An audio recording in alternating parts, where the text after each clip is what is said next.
Hi everyone, I'm Dr. Christy Rittenour and I am an associate professor at WVU, and I am honored to be the respondent for this year's presentation of last year's top interpersonal papers. Because they're all so great, I am going to highlight just a few of the wonderful things that I noticed and I thought would be nice for our discussion afterward for each of these papers.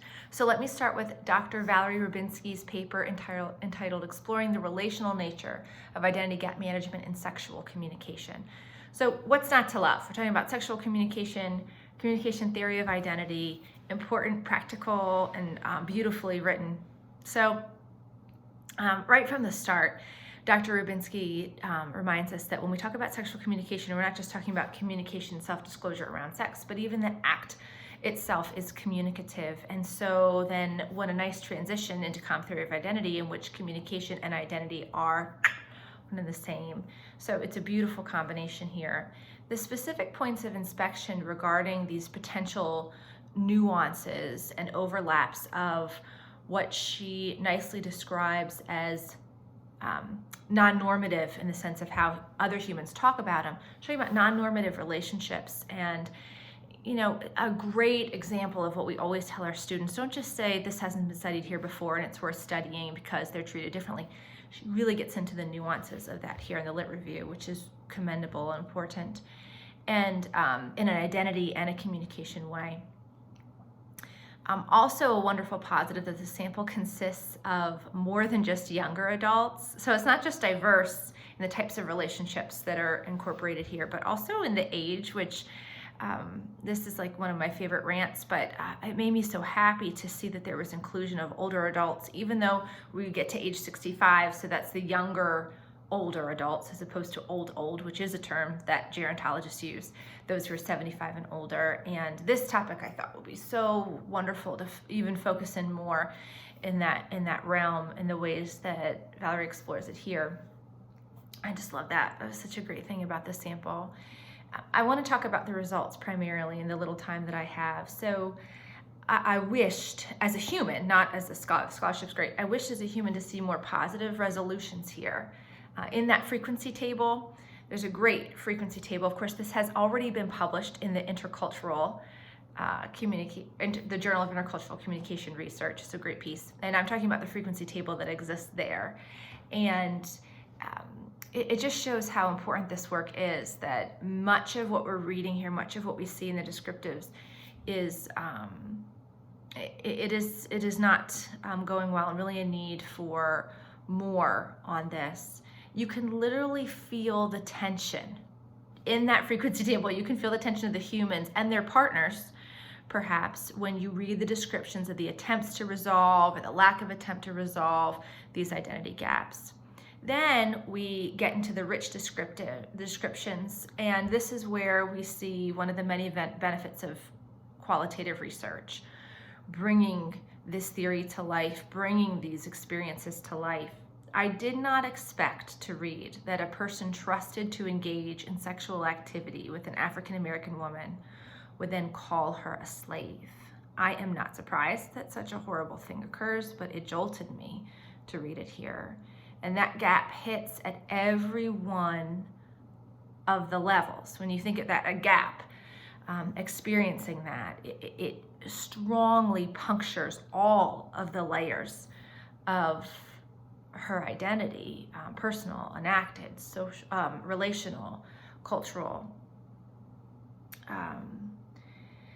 Anyway, in addition to that, when you read the rich description as the participant describes it, you really don't have to take her word for it that she managed this successfully, because she writes that her partner stopped engaging in this behavior. This woman can do anything, first of all, and also if you think about, there's no richer example of an intergroup interaction, intergroup contact, in which intergroup and interpersonal are both extremely high, through the roof, in fact. So, and the power of that intergroup contact, when managed with effective communication, to enact big change. So again, amazing. Another thing to point out here is that this piece really brings the theory to life and to contexts that are hugely important in and of themselves.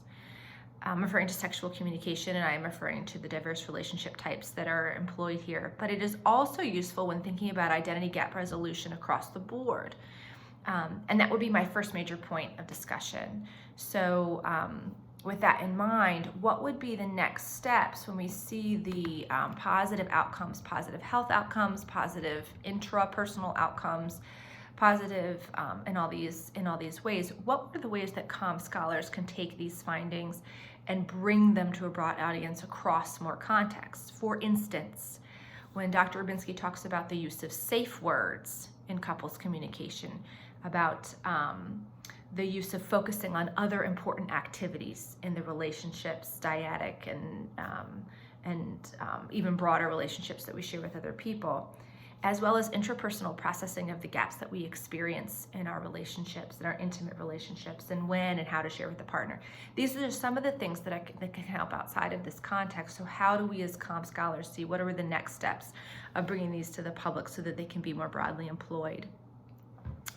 This might seem somewhat tangential, but another discussion point you might touch upon are, what are the pros and cons of Reddit? Reddit has really helped us the past few years get at particular populations. And in this, we've seen the good and the bad of a shared in-group identity. So we see the benefits of having a group with so much in common and so much trust, and they support each other.